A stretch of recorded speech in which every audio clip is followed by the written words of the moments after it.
मोहब्बत का रास्ता मैंने तुमसे ही सीखा।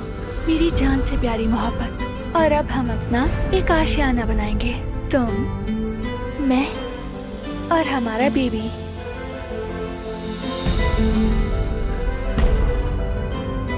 अब हमें अपने बेबी का नाम सोच लेना चाहिए। उमुद नाम पसंद है। उमूद अच्छा नाम है, लेकिन हमारे बेबी के लिए ठीक नहीं लगता। बारिश और मेहमत भी बहुत अच्छे हैं। हारून, जब उसे देखती हूँ तो दिल की कैफियत अजीब हो जाती है। अच्छा, तो मतलब तुम्हें मोहब्बत हो गई है? तो क्या सोचा है अब तुमने? इस सूरत हाल को देखते हुए मुझे लगता है कि तुमने वहीं रहने का इरादा कर लिया है। मैंने कभी मोहब्बत में ये नहीं सोचा था। मैं क्या करूँगी? क्या वाकई में इसके लिए सब कुछ छोड़ दूंगी?